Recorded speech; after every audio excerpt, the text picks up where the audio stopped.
seja convosco. Anúncio do Evangelho de nosso Senhor Jesus Cristo, escrito por São Lucas. Glória a vós, Senhor.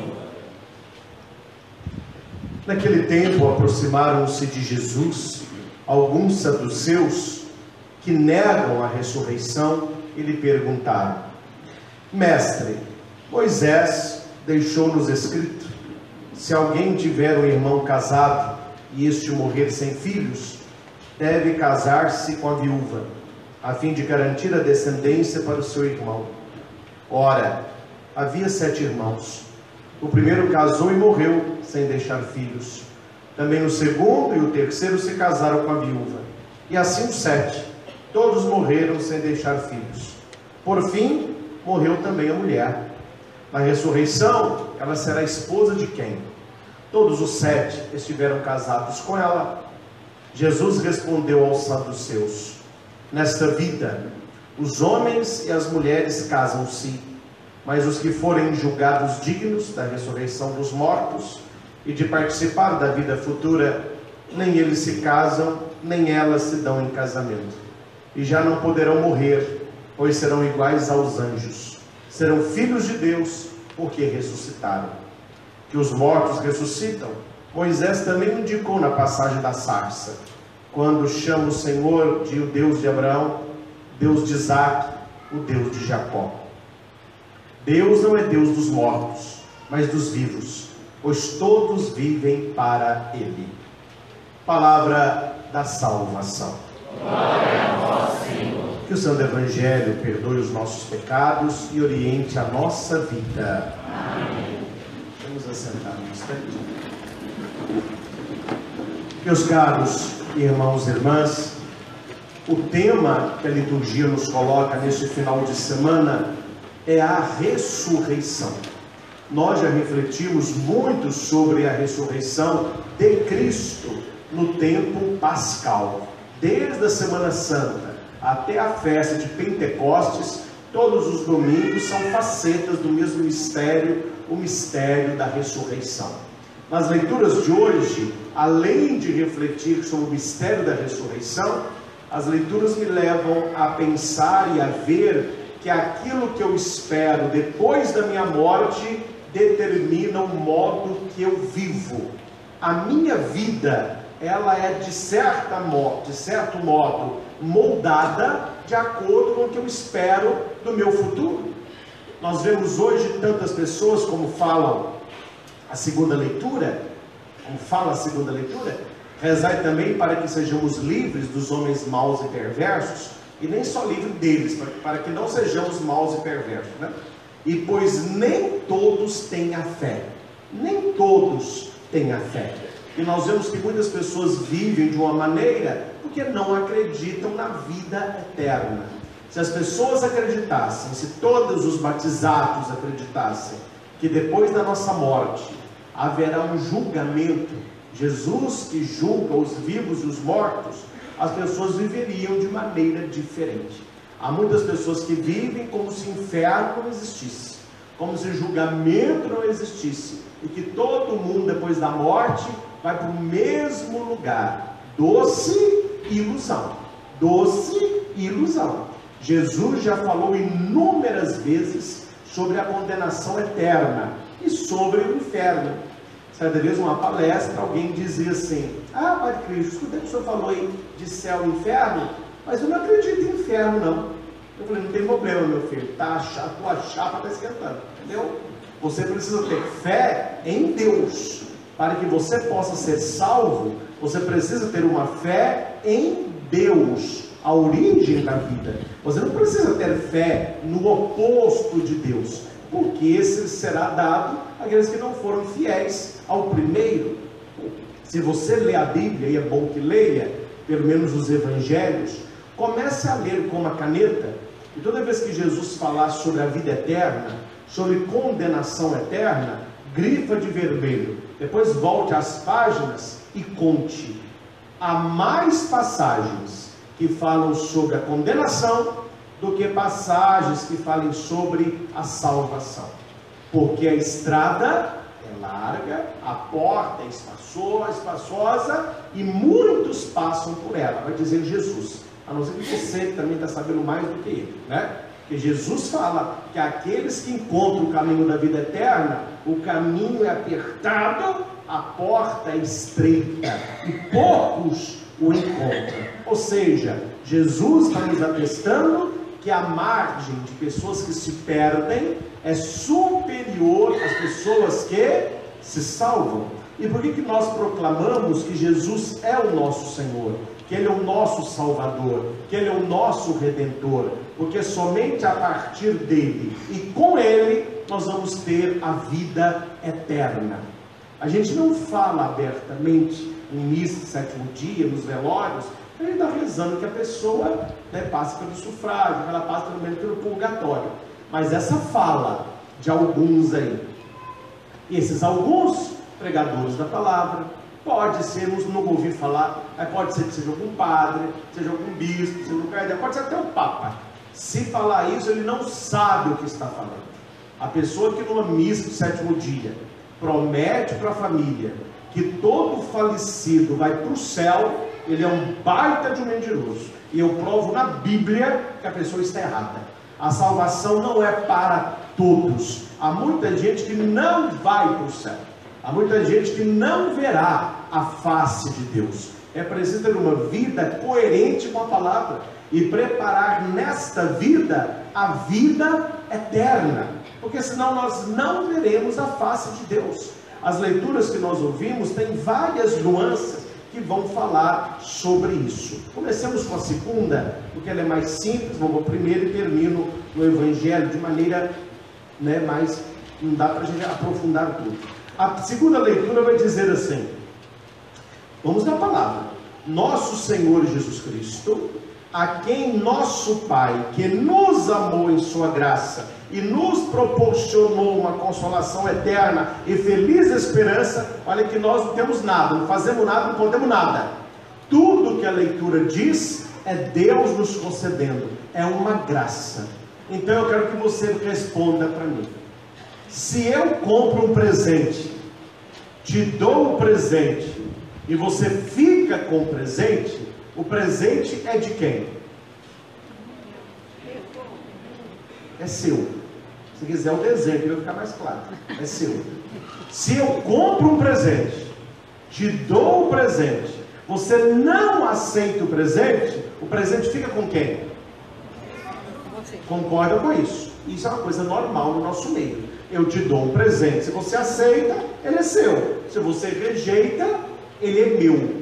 A salvação de Cristo na cruz é o maior presente que Deus pôde nos dar. Só que ele não é uma obrigação e não é para todos. A pessoa precisa aceitar a salvação. Jesus vai dizer inúmeras vezes o se. Só que as pessoas leem a Bíblia, não sei se elas não sabem Bíblia, não sabem português. Porque o se significa opcional. Significa que não é apenas aquele caminho. Se alguém quer me seguir, renuncie a si mesmo, tome a minha cruz e siga-me. Tem pessoas que vão querer seguir, há outras que não vão seguir, e ele vai falando sim várias vezes no Evangelho. A leitura vai dizer que Jesus Cristo, a partir do Pai, ele nos ama, ele nos concede graça, ele nos proporciona consolação, nos dá uma feliz esperança, que ele possa animar o nosso coração e confirmar palavra e obra. Isso é graça, isso é dom. Graça é de graça, dom é presente, mas você precisa aceitar o presente. E esse aceitar o presente, nós chamamos de qual palavra? Convertio, que deu conversão. É você voltar o seu coração a Cristo, vivendo os valores dele. E a leitura vai dizer sobre isso, que Deus é fiel, mas existe pessoas que não têm fé. E São Pedro vai dizer na palavra: sem fé é impossível ver a Deus. A pessoa que não tem fé, ela não tem saída, ela não tem escapatória. E a palavra de Cristo, ela é firme quando ela diz assim: aquele que aceita o Cristo, aceita a promessa do Pai, aceita a vida eterna, confirma a fé. Esse era salvo. Aquele que não aceita Cristo já está condenado. Ele não precisa fazer nada, não. A não aceitação de Cristo não coabre as portas da vida eterna. Então aqui a importância, quando nós professamos que Jesus é o Senhor, quando nós celebramos a Eucaristia, quando nós ouvimos a palavra, quando nós comungamos, quando nós celebramos o Dia Santo, quando nós celebramos a Semana Santa, tudo isso está nos preparando o quê? A vida eterna, porque não ficaremos aqui a vida toda. Por mais que a vida seja boa, não ficaremos aqui a vida inteira. E hoje em dia o pessoal gosta, não estou falando que é mal não, fica até bonito, né? Mas as pessoas parece que estão fugindo da idade que tem. Ninguém quer ter a idade que tem. E parece-me que tem gente que está achando que vai ficar para semente. A morte não esquece de ninguém. Ela não esquecerá de mim e também não esquecerá de você. A primeira, ela não tem escapatória, ela vai chegar para todos nós. Eu estava comentando com a minha mãe um dia desse, a gente vai ficar pensando muita coisa, mas na nossa cabeça fica ruim. Eu estava no hotel lá em Curitiba, agora eles mudaram o nosso hotel, é o que tem, eles vão fazendo convênios com hotéis, né? Um hotel legal, um hotel assim, bem antigo, bonito, alto, parece que um dos primeiros de Curitiba.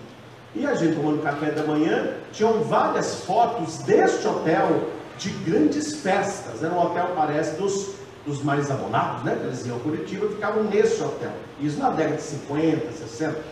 E a gente viu na parede várias fotos de baile. Bailes lotados. Homens de fraque, mulheres de longo, chapéu, não é? Mas muito, baile para 300, 400 pessoas, regada com champanhe francês, uma coisa luxuosa. E eu olhei para o quadro e falei com a minha mãe assim, mãe do céu, ela não sabe o que vem na minha cabeça quando eu vejo um quadro desse. A minha mãe, o quê? Ninguém está para contar essa história, morreu todo mundo.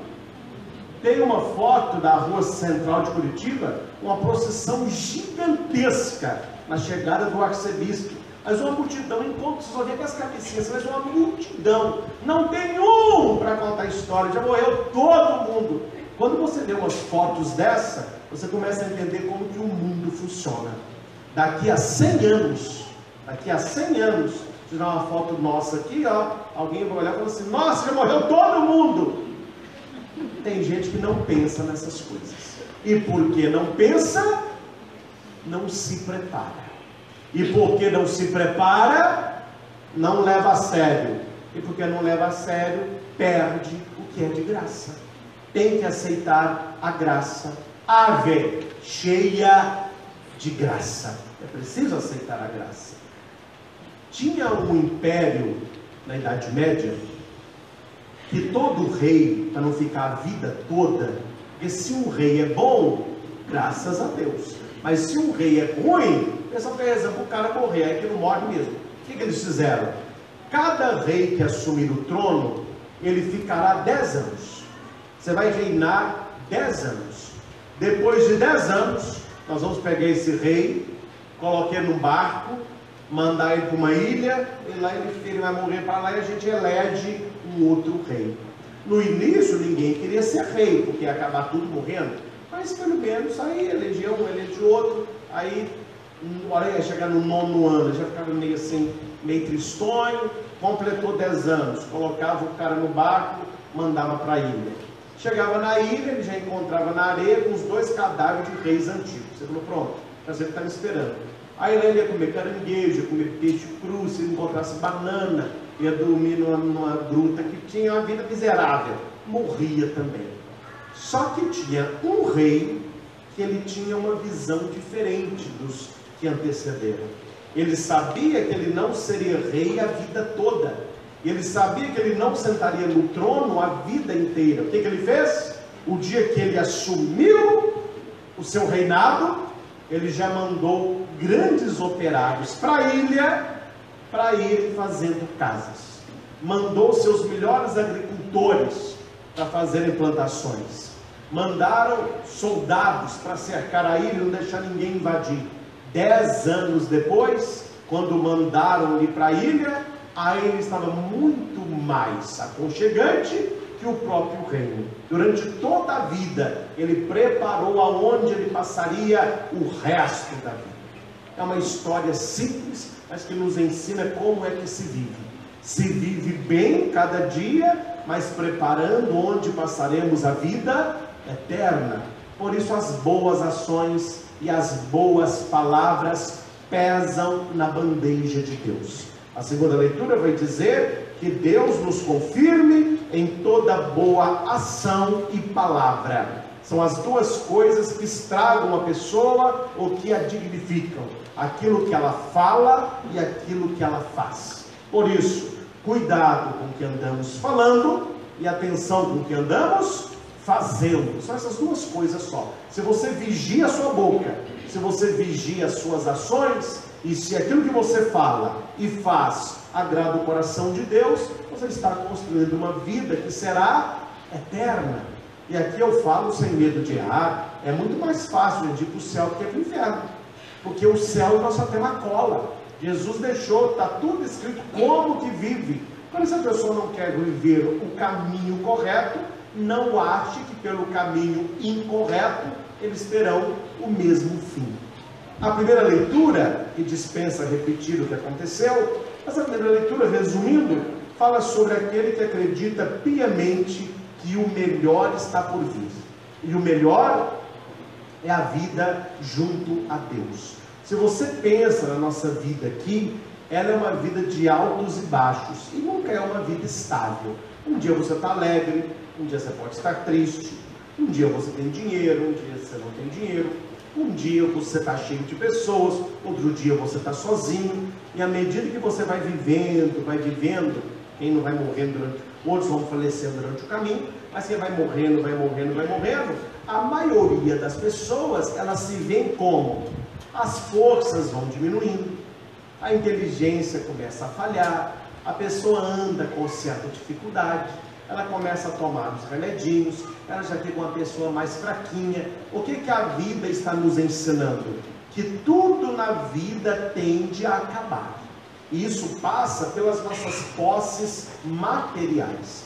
Vocês já pensaram quanta coisa nós já compramos que um dia foi novo e que acabou no lixo? Isso é um sinal de que o mundo ele vai nos mostrando como que a vida funciona. Você compra um sapato, uma sandália, um tênis, um tamanquinho, novinho. Você usa, chega em casa, você faz até o paninho para tirar um sujinho, você vai usando. A hora que você olha, já descola o lugar, já manchou de lá, você já não quer usar isso, já vem na loja um novo, as coisas vão se acabando. E se acabando com as coisas, nós. E nós precisamos preparar aquilo que não acaba, é o que a palavra diz. Acumular tesouro, aonde a traça não corrói, aonde o ladrão não rouba. É no reino dos céus. Ninguém está falando aqui um discurso piegas e vazio, que você não deva ser feliz aqui embaixo. Você deve construir a melhor vida possível e aproveitar, porque a gente não vai passar por aqui de novo. Então passear, ir na praia, vai no cinema, janta gostoso, está com seus colegas, sem esquecer o depois. Sem esquecer o depois. Tinha um menininho, pequenininho, correndo para um lado, correndo para o outro. Alguém falou assim: esse menino não vai à igreja não? Não, igreja não. Pequeno demais para pensar em Deus. Muito pequeno. Ele foi crescendo. Esse menininho não vai para catequese não? Não. Está brincando demais para pensar em Deus. A vida dele é brincar. Ele está brincando. Aí ele virou adolescente. Esse menino não vai para a igreja não? Não. Está estudando. Ele está ocupado demais. Ele estuda demais para pensar em Deus. Ele virou jovem. Apaixonou. Começou a namorar. Esse menino não reza não, gente? Não. Ele está apaixonado demais para pensar em Deus. Ele foi e casou. Aí teve mais um menininho. Agora não está rezando também, não? Não. O tempo dele é todo filho. Ele está cansado demais para procurar em Deus. O menino cresceu, teve um neto. O cara ficou velho. Mas nem na velhice o cara reza. Ah, não. Está velho demais para pensar em Deus. Aí um dia o cara morreu. Quando ela acordou, ele acordou no inferno. O capeta chuchando o cara. Aí ele gritou assim: ai! Meu Deus! O cara falou, não, meu filho, tarde demais para pensar em Deus, viu? Tarde demais. É uma história, mas é para nos dizer o quê? Quando é que nós vamos nos lembrar de Deus e configurar a nossa palavra e a nossa atitude nele, para garantir uma vida eterna? Esta vida é boa, e eu penso que o céu é extraordinário, porque viver é muito, eu gosto muito de viver é muito bom. Claro, tem uns momentos de doença, tem uns momentos de perda, a gente sofre, chora, fica triste, mas tem muita coisa maravilhosa na vida, e a vida é uma montanha-russa, ela sobe, ela desce, ela gira, ela também, que não é uma coisa muito, aquele marasmo, então nem a alegria de viver nós teríamos. Então o céu deve ser maravilhoso, porque viver não é nada mal, e o Senhor nos prometeu. Você gosta de viver? Você gosta da vida que você tem? Eu vou lhe dizer uma coisa que o seu olho não viu, que o seu coração não sentiu, que o seu ouvido nunca escutou, eu tenho preparado para quem me ama. Se você está gostando aqui de baixo, você não imagina o que fica lá em cima. Quer dizer, é uma esperança que enche o nosso coração de amor. E a primeira leitura vai dizer sobre pessoas, aqui são 7, que abrem mão da própria vida, mas elas não querem perder a certeza da vida eterna. E a leitura vai dizer que eles estão no último suspiro, muito sangue, e pancada, uma coisa toda, e eles vão morrer. O interessante é o final da primeira leitura. O último disse assim, está aí no versículo 14: prefiro ser morto pelos homens, tendo em vista a esperança dada por Deus, que um dia nos ressuscitará. Mas a ti, ó rei, não haverá ressurreição para a vida. Uns ressuscitarão, outros não, depende da vida. A igreja nunca disse que alguém foi para o inferno, isso aí deixa com Deus. Mas a igreja atesta quem ela tem certeza, olhando palavras e obras que estão no céu. Estes é o que nós chamamos de santos canonizados. São aqueles que a igreja olha, olhando a vida dele, o jeito que ele viveu a palavra, o jeito que essa pessoa foi. Se ela não estiver no céu, nós também não vamos estar, porque essa aqui foi muito especial. Mas a igreja não diz quem não está. Sabemos que não está pela própria palavra de Cristo, mas nós não podemos espelhar naquele que não está. Nós precisamos estar na turma dos que estarão com o Senhor.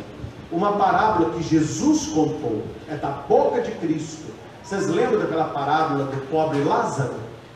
Pobre Lázaro? Que o Lázaro é pobre e tinha um rico. O rico comia, o Lázaro só comia as migalhas lá. Aí morreram os dois. Um foi para o céu, o outro foi para o tormento, o inferno.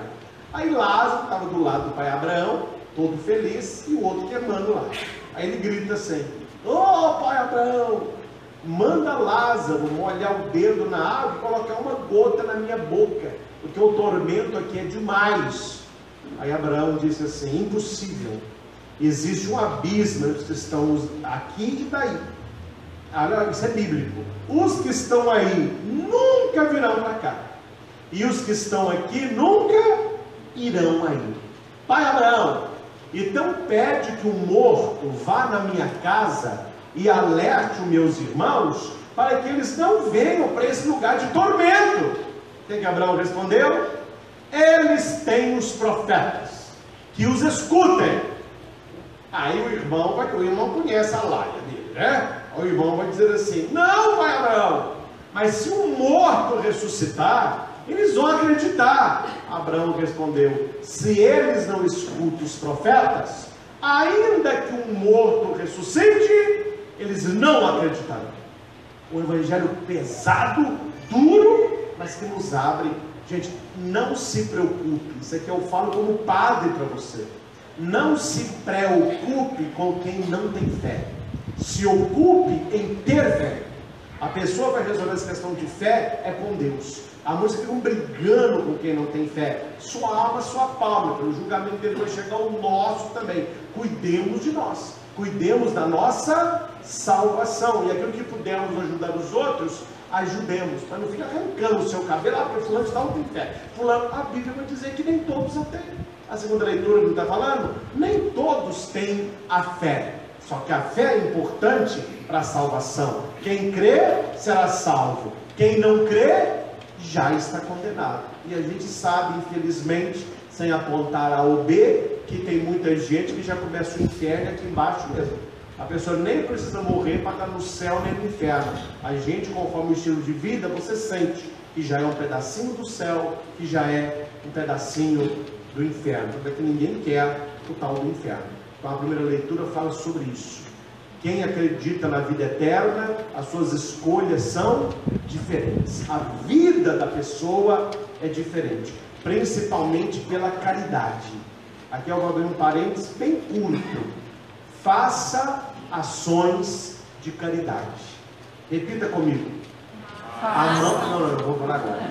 Mas vocês estão atentos, estou gostando. A mão do pobre é o banco de Deus. A mão do pobre é o banco de Deus. O que faz a sua mão direita? O que faz a sua mão direita? Que não saiba a esquerda. Que não saiba a esquerda. Tem caridade que as pessoas vão ver a gente fazendo. Tem uns que não tem como, mas aprende uma coisa. Quando alguém olha para você e fala assim, que estranho, eu não vejo você ajudando ninguém, eu não vejo você fazendo caridade, e você faz, você está com muito crédito com o cara lá de cima. Porque a Bíblia vai dizer que aquele que é caridoso, ele não pode tocar a trombeta, ficar anunciando na praça. Faça em segredo, faça escondido, e Deus que vê o escondido te recompensará. Não fique por outdoor, todo mundo vê o que você fez, que você vai perder a sua recompensa. Mas quem você puder ajudar, ajude. Nós estamos preparando uma campanha, se Deus quiser vai ser uma campanha grande. Vamos lançar no meio do ano que vem. Aí vai ter camiseta, chaveiro, boné, uma treinada, livro. A campanha é: ajude uma pessoa por dia, todo dia. Nós vamos ajudar 365 pessoas por ano. Não é difícil. Perto de nós, a gente precisando da nossa ajuda o tempo inteiro. Um dia eu estava vendo um avião, uma coisa, gente, mas o pessoal é muito difícil. A gente tem que acreditar no ser humano e rezar. Mas se você fica olhando certas coisas, é para desanimar e falar com Deus: pode acabar com isso aqui, pode mandar fogo, pode acabar. Isso aqui não tem solução. Certas coisas que eu vejo, certos comportamentos que eu vejo, certos desequilíbrios emocionais, desequilíbrios sexuais. Os pais nunca sofreram tanto com desajuste de filho, pinel. O pessoal está pirado e ninguém está vendo isso, está tudo muito normal. Então é preciso rezar e acreditar que ainda tem jeito. Mas há certas coisas que eu vejo que eu vou te contar é para desanimar. Um avião, não sei para onde eu estava vendo, um avião pousou. Eu não sei o que acordou o avião pouso, o pessoal fica tudo doido. Não é uma porta desse tamanho, passa um por um, e o povo fica sentado esperando. Todo mundo levanta, agindo que o mundo está acabando. E uma senhora tentando tirar uma mala mais pesada. Eu estava mais atrás, muitas pessoas na frente. Ela ficou puxando a mala, puxando. Ninguém, tipo, o pessoal ficou para ela assim, não tem uma pessoa para tirar a mala para essa senhora. A aeromoça veio, tirou a mala e saiu puxando. Agora vamos maximizar o exemplo. Uma pessoa que não faz o mínimo, que é puxar uma mala, ela estará disposta a fazer o máximo? A se sacrificar por alguém? A resposta é não. Eu tenho ouvido de muitos pais assim: padre, criamos com tanto carinho, esperamos que no futuro fosse dar tudo certo. Olha o que deu. Olha o que o meu filho está fazendo. Olha o que a minha filha está fazendo. Eu vou dizer uma: saiba, meu filho, seu filho e sua filha está nessa vida desregrada, não está nem tchum para você. Não está nem tchum para você. Porque ela tem na cabeça uma coisa que a Globo pôs: o importante é ser feliz. Se eu estou feliz, e tem muita gente feliz, vai acabar queimando no inferno. Porque o importante não é ser feliz, o importante é ser santo. O importante é ser bom e fazer o bem. Quem é bom e faz o bem é feliz. Felicidade é consequência de uma atitude de bem sendo bom. Aí o que está escrito aqui não serve mais. Por que não serve mais? Como eu não consigo viver, então é mentira. Como eu não consigo viver, essa pregação é pesada. Esse padre é tridentina, a igreja é muito diálogo. Meu filho, eu não sei se você sabe, mas Pode falar que eu que disse. O céu não passou por reforma. Fala para o seu lado. O céu não passou por reforma. Fala aí. O céu não passou por reforma. Como assim? O caminho continua estreito e a porta aberta. Não passou por reforma. Ninguém aumentou o tamanho da porta, nem alargou o caminho. Como que nós vamos mudar o teor da pregação? E a cada dia que vai se passando, nós vemos as pessoas se afastando da fé.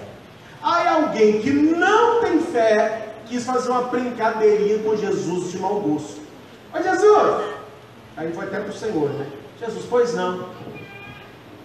Sobre esse blá blá blá de ressurreição, de vida eterna, essa coisa aí.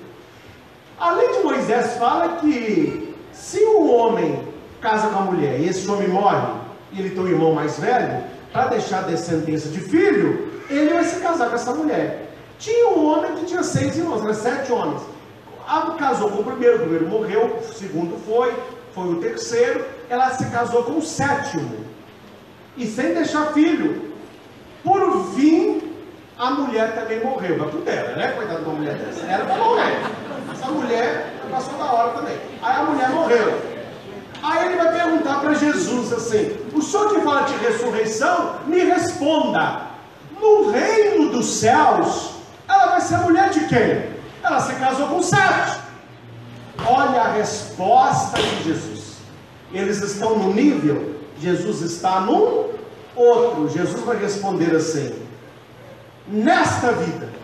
Ou seja, existe esta vida e existe a vida futura, que é a vida eterna. As coisas não funcionam da mesma maneira. Jesus vai dizer: nesta vida os homens se casam e se estão em casamento. Já deu uma piadinha, um casinho mesmo que eu lembrei aqui, que um homem casou com uma mulher e o homem foi na vida dela espinho o casamento todo, só que o homem morreu primeiro.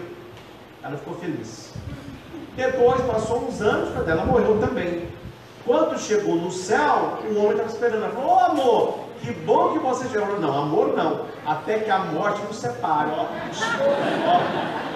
já deu lá embaixo, já deu. Ó, área, Quer dizer, a morte, ela acaba com esses laços entre amores diferentes. Jesus vai dizer assim, ó: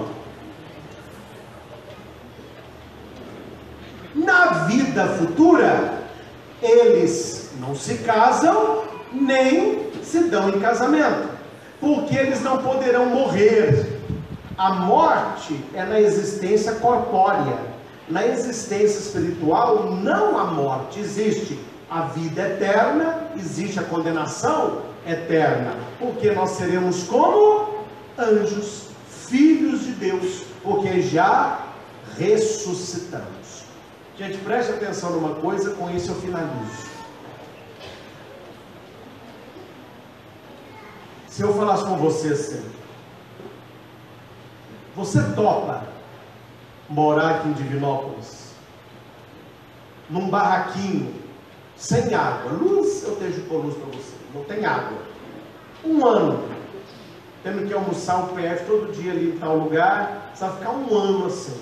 Se você passar no teste e ficar 1 ano, você vai passar o resto da sua vida na casa que você escolher em Divinópolis. Você pode escolher a casa que você quiser, aonde você quiser, e você nunca mais passará necessidade de nada. A casa tem água, a casa tem luz, quando os empregados você precisar, uma despensa abastecida, uma geladeira arroiada, cama com pena de ganso, o que você quiser. Você topa o desafio?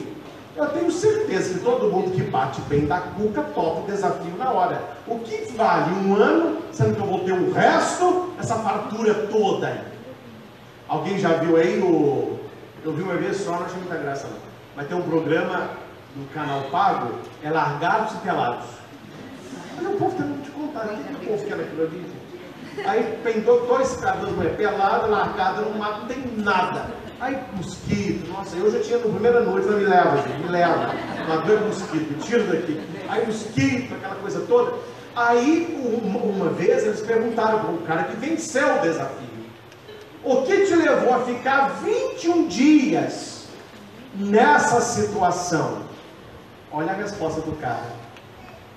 Porque a minha nota de sobrevivência, 21 dias na mata, foi de, eu guardei isso direitinho, foi de 6,9 para 8,3. E no exército norte-americano, eu vou subir 3 patentes em um ano por ter vencido essa prova. Eu agora vou ser treinador de soldados que vão lutar em campos como eu fiquei. Por que o cara ficou 21 dias? Porque depois de 21 dias, ele tinha estrela a mais, ele tinha salário a mais, ele tinha soldados no comando dele, e ele voltou com toda a glória para o quartel que ele fazia parte. Meu filho, para ter a glória do cara, se é a nossa vocação, a gente ficava nem 20 hoje, ficava até 42. Leia a história de José do Egito. O que José não passou? Uma vida dificílima. Mas ele terminou aonde? Ao lado do faraó. E o faraó disse: depois de mim, é ele. Depois da minha palavra, é a palavra dele. Chega para José e fala assim: ô José, vem cá. Sua família te jogou numa cisterna, você foi vendido como escravo, a mulher de Potifar queria te seduzir, você fugiu, a mulher mentiu, você foi preso, passou necessidade, interpretou o sonho do faraó, agora você é o maior do Egito. Ô José, para sentar nesse trono, você passaria tudo de novo? Eu tenho certeza que José diria: meu filho, eu passaria até mais, que aqui está bom demais, a recompensa é grande. Vamos inverter o primeiro exemplo, com isso finalizo. O que adianta você viver a vida toda no gozo e passar o resto da vida no sofrimento? É muito melhor você abrir mão de certas coisas nesta vida para ter uma vida eterna, recompensatória e feliz. É a história que eu falei do barracão. Ninguém aqui vai morrer num barracão a vida toda. Eu estou falando de uma vida que para muitos é uma vida restrita. Ah, você reza, não pode isso, não pode aquilo. Não é que eu não posso isso, não posso aquilo. Eu estou com a visão aonde? No que me aguarda. Eu estou com a visão aonde? No que Jesus me promete. Vocês estão entendendo que a vida das pessoas estão do jeito que estão? Elas não acreditam mais nisso que eu estou falando? Muitos não acreditam em vida eterna. Muitos não acreditam em diabo mais, inferno, a historinha, negócio de vida eterna. O negócio é aqui, ó. Vamos fazer o que dá, vamos ser felizes, vamos comer, vamos dormir, vamos gastar. Quando acabar, esse pessoal vai levar um baita de um susto, né? Eu falei que vai acabar, conta só mais uma história. Qual é essa história? Eu acabo. Porque essa é bonitinha mesmo, essa eu gosto. Uma das melhores que eu tenho, hein? Eu tenho várias, mas tem umas que são melhores. Teve um padre, não fui eu o padre não. Teve um padre que foi no velório. A hora que ele chega no velório, está o defunto lá. Então o defunto fica assim. Aí o padre chegou: vamos rezar, vamos fazer um momento de oração, só eu e o defunto. Aí o padre chegou perto do defunto, olhou assim, ó. Eu nunca tinha visto aquilo não. Primeira vez na vida. Toda pessoa tem na mão um terço, tem na mão uma flor, ele tinha na mão uma colher. Ele disse assim. Quem não conhecia, falou: nossa, mas isso aí como, viu? Já está levando a colher para a vida eterna, pelo amor de Deus. Vai gostar de um prato com cara com a colher. Só que ninguém perguntava. O pessoal olhava e falou: isso é uma tradição da família. Eu sei que ele pediu. Mas o padre falou assim: não, eu vou perguntar. Eu não aguento ir embora pela essa colher. Tem um significado. Ele falou assim: com licença. Quem é a família? Somos nós, padre. Por que em vez de uma rosa, de um terço, colocar uma colher na mão do cara? Está muito diferente. Ah, padre, vou te contar. Ele não deixou muita coisa em testamento para nós, não. Tem a casa que a gente mora, que ele falou que é o usufruto da minha mãe. Tem um carro que ele trabalha, que ficou para os filhos. Tem uns 16, 17 mil, a gente dividia pouquinho para cada um. Ele não deixou muita coisa, não. Mas no testamento ele fez questão de colocar que no velório dele era para colocar uma colher na mão dele. E toda pessoa que perguntasse, ninguém perguntou, o senhor primeiro, era para contar essa história. Que ele nasceu numa família muito pobre. E ele comia de garfo de segunda a sábado. No domingo, ele comia de colher. Era o único dia que tinha sobremesa. Nos outros dias não tinha doce. Então o pai dele brincava com ele assim: come, meu filho, e quando acabar o sal, fica com a colher, porque o melhor está por vir, que era a sobremesa. Todo mundo que perguntava o que estava com a colher era para contar isso. Ele acredita muito em Jesus e ele sabe que o melhor estava por vir. Quem dera que nós pudéssemos ser enterrados com a colher na mão, sabendo que o que nós vivemos pode ter sido uma bênção, mas o melhor sempre está por vir, porque estaremos com o Senhor. Não haverá mais lágrima, não haverá mais dor, não haverá mais pecado, e como diz a leitura, seremos como os anjos, filhos de Deus, com Ele eternamente. Saiba, as pessoas que nós amamos e que foram santas, nos esperam lá. Um dia, espero nos encontrarmos lá, e que nós possamos viver com o Senhor eternamente. Esta é a nossa fé. Toda missa, que o corpo de Cristo nos guarde para a vida eterna. É por isso que comungamos, que todos nós queremos ter uma vida eterna. Que o Senhor nos abençoe, que Nossa Senhora, desatadora dos nós, possa soltar da nossa vida os nós de descrença, nos levando cada vez mais ao coração de Jesus. Sem nunca nos esquecermos, ninguém nasceu para ser feliz. Nós nascemos para sermos bons, fazemos o bem. Quem é bom e faz o bem, encontrará a tal felicidade. Louvado seja nosso Senhor Jesus Cristo. Vamos ficar de pé.